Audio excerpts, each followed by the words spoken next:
Terima kasih sekali Buya. Buya sudah memaparkan dari kajian terminologinya, dari pemaknaannya, sehingga jelas sudah bahwa tidak mungkin orang mencapai Tuhan kalau dia tidak masuk ke dalam kesadaran ma'rifatullah. Begitulah kira-kira. Saya jadi mengingat satu statement Rasulullah yang mengatakan bahwa awaluddin ma'rifatullah. Bagaimana kita akan beragama tanpa mengenal Tuhan? Karena ketika hari ini banyak orang yang mengatakan nama Tuhan tapi dia tidak mengenal siapa di balik nama, dan sehebat-hebatnya kata-kata hanya akan menjadi kata-kata tanpa pengenalan kepada zat yang sejati itu, gitu Bu ya. Jadi luar biasa. Terima kasih juga Bu ya, dan ini kajian yang sangat penting untuk disebarkan ke masyarakat banyak tentang pentingnya bermakrifatullah begitu. Karena tanpa bermakrifatullah, bahwa apapun ritual yang kita lakukan itu seperti apa yang Buya sampaikan, bahwa bagaimana hati kita akan rindu kepada Tuhan, bagaimana pencapaian hatinya selalu merindukan Tuhan, akalnya selalu memikirkan Tuhan, bahkan di dalam sholatnya aja ketika dia mengatakan inna sholati wa nusuki wa mayaya, dan sholat itu selalu ada di level setelah syahadat, musyahadah. Bagaimana orang akan sholat terkoneksi dengan Tuhannya tanpa dia ma'rifatullah kepada Tuhannya itu sendiri. Kadang-kadang ketika orang sudah masuk di level ma'rifatullah, dia mengatakan bahwa sudah tidak memerlukan syariat gitu misalkan. Dan ini adalah sesuatu hal, itu Bu ya memang terjadi gitu. Jadi seakan-akan ma'rifatullah itu tidak menjadi segitiga sama sisi begitu. Padahal kan kalau kita mau berbicara antara syariat, tarikat, ma'rifat, itu kan sebetulnya adalah segitiga utuh yang nggak bisa terlepas satu sama lain gitu. Jadi nggak ada kalimat ma'rifat itu meninggalkan syariatnya, nggak bisa juga. Jadi kalimat terakhir yang Buya sampaikan bahwa apakah batin yang terakhir, apakah hakikat bertentangan dengan syariat, hendaknya dipastikan sejak langkah pertama. Dan ini penting sekali bahwa apapun kita menuju kepada semua efek yang disebut dengan ma'rifatullah itu tidak bisa menghilangkan dari segitiga sama sisi, bahwa tiga-tiganya adalah jalan kesempurnaan menuju pengenalan kepada Tuhan yang sejati. Hatur nuhun Bu ya. Jadi tiga-tiganya itu tarekat, syariat, tarekat, ma'rifat itu sebetulnya bukan mana atas mana bawah ya. Tapi itu merupakan satu paket sebetulnya. Jadi yang tidak bisa dipisahkan satu dengan yang lainnya. Jadi ya memang seperti Bang Marlo bilang, masih ada orang kalau beranggapan karena sudah tingkatan ma'rifat, jadi dia dibolehkan mengabaikan syariat gitu. Belum sholat bilangnya sudah sholat. Kemudian seperti ada jaminan tidak berdosa, nggak bisa. Waliullah juga mungkin berdosa. Dia melakukan dosa juga sama. Bahwa percayalah bahwa selagi namanya manusia itu tempat kealpaan dan tempat dosa. Mahalul khota'i wan nisyan, selalu salah, itu manusia. Dan Nabi Muhammad sendiri juga ketika dia sebagai manusia ya bisa salah. Yang dijamin tidak salah itu ketika dia sebagai Rasul.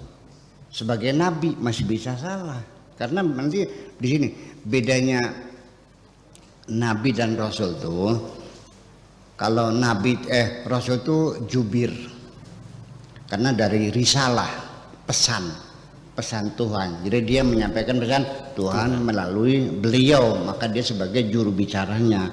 Jadi kalau juru bicara mesti ada kepastian bahwa dia tidak menyampaikan pendapatnya sendiri, tidak menganalisa, tidak menilai, tidak, pokoknya kata Bapak Presiden seperti ini. Nah, bagaimana menurut apa? Ya nggak tahu itu, pokoknya pas begitu. Jadi tidak lebih tidak kurang. Itulah yang dijamin oleh Allah. Wa ma yantiqu anil hawa in huwa illa wahyu yuha.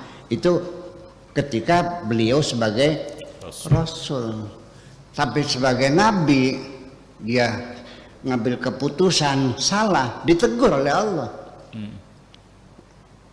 Mana buktinya? Ya di Al-Quran kan menginformasikan, ya ayyuhan nabiyyu, wahai nabi, lima tuharrimu ma ahallallahu laka, sesuatu yang dihalalkan, kenapa kamu berani mengharamkan? Kan ditegur. Ya, dan banyak itu. Nah, kenapa demikian? Ya karena memang ketika dia sebagai nabi, ya ada peluang dan bisa salah.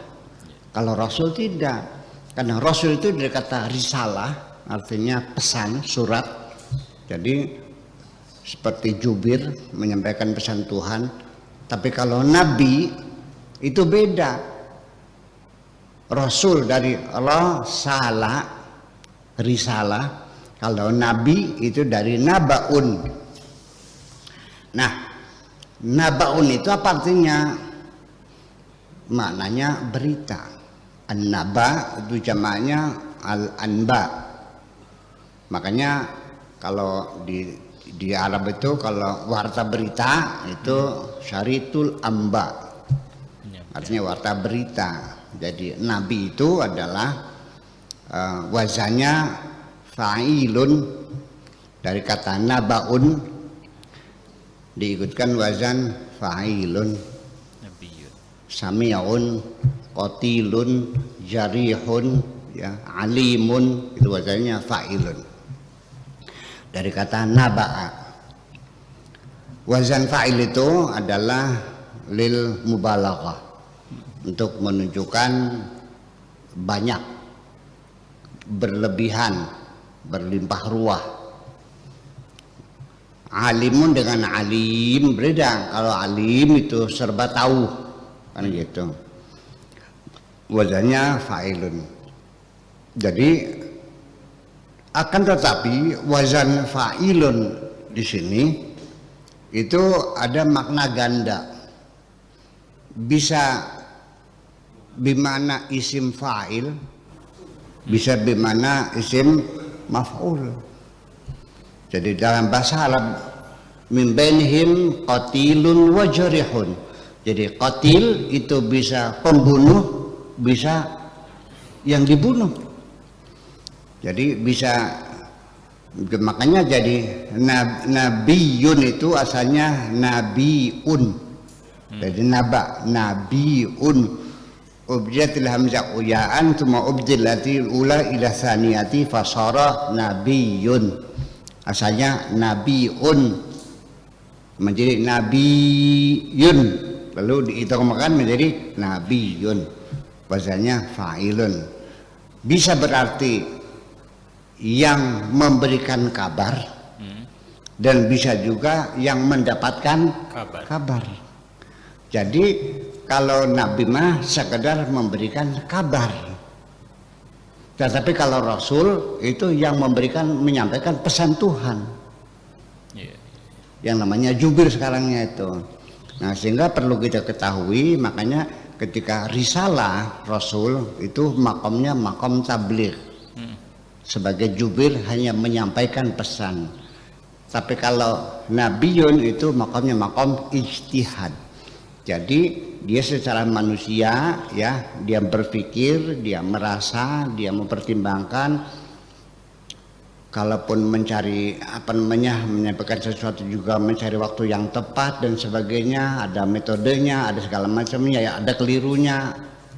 Hanya bedanya karena dia nabi, ya secepatnya ditegur Allah. Kalau kita kan dibiarin sampai babak belur baru sadar. Itulah, saya kira mungkin seperti itu. Kemudian lagi apa tuh ya, tentang tadi Kang Gusmis tadi tentang apa tadi itu, yang mana arafah nafsa wa arafah rabbah itu. Jadi begini, banyak orang yang belum kenal dirinya, dia beranggapan sudah kenal dirinya. Banyak orang yang belum paham, dia merasakan sudah paham. Ini bisa kita amati atau kita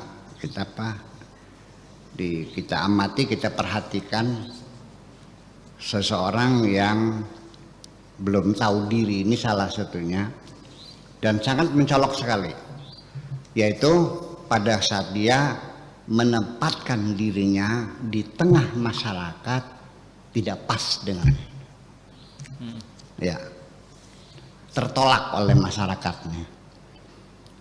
Orang itu merasa sudah jadi orang besar karena sudah mondok di pesantren 6 tahun sudah bisa baca kitab takrib bahasa Sapinah, umurnya masih 30 tahun, dia merasanya sudah jadi alim alama, sudah menjadi ulama besar.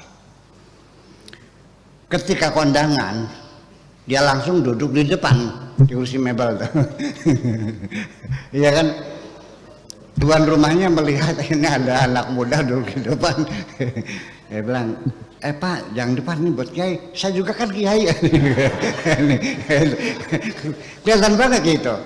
Itu cirinya orang yang mengenal diri, karena dia tidak bisa memposisikan dirinya, nggak tepat, dia diusir.